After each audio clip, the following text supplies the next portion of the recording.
महाराष्ट्र जिस राज्य से मैं आया हूँ, दुर्भाग्य कि हम लोग 9 प्रकाश जी अम्बेडकर साहब जनवरी जो है दे रहे हैं एग्जाम सभा में। जो स्वतंत्रता सैनिक है, ब्रिटिशों से ये कहा था कि आप भारत छोड़ जाओ, हमको आजादी चाहिए, हमको अभी किसी पर राज करना नहीं है और ना हम किसी से राज करना सह पाएंगे,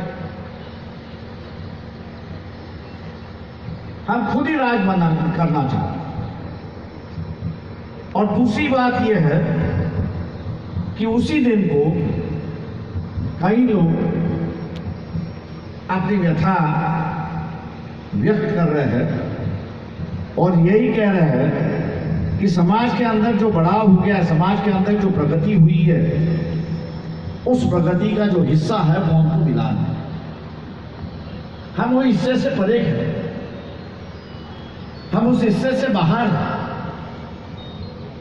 और हम समाज में आना चाहते हैं, समाज के साथ चलना चाहते हैं, उस प्रगति के साथ चलना चाहते हैं। बाबा साहब ने एक बात बड़ी कही थी कि जिसको मैं दोबारा यहां पर सुनाना चाहता हूं। 26 नवंबर 49 को जब संविधान की आखिरी तकरीर बाबा साहब कर रहे थे, तब उन्होंने कहा कि 26 जनवरी के बाद हम पे राज करने वाला कोई होगा नहीं,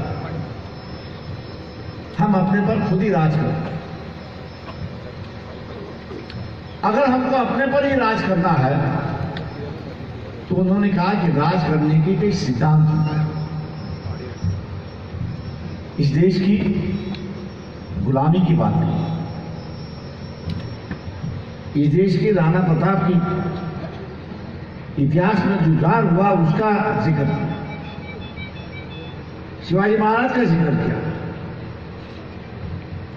और यही कहा कि कुछ चीजों से हम लोग बाहर रहना जरूरी है।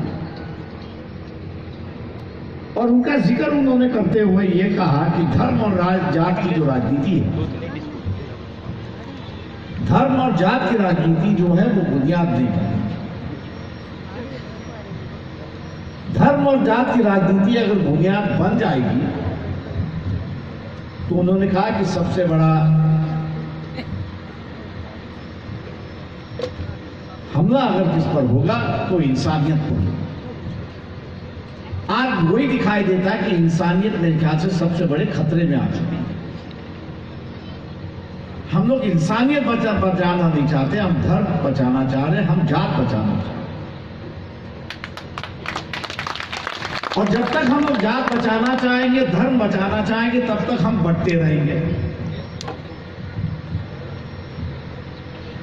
और जब तक हम लोग बंटते रहेंगे तब तक हम बिखरते रहेंगे, और जब तक हम बिखरते रहेंगे तब तक हमका विकास नहीं होगा। आज देश भर इस देश के 70 साल की स्वतंत्रता के बाद इस देश का जो विकास हुआ है, हर समाज कह रहा है कि मुझे तो इसका पानी मिला ही नहीं। ये गंगा जो नदी बह रही है उसका पानी तो मेरे दरवाजे तक आया ही नहीं, ना मैंने उसे देखा है, ना कभी मैंने उसे पिया।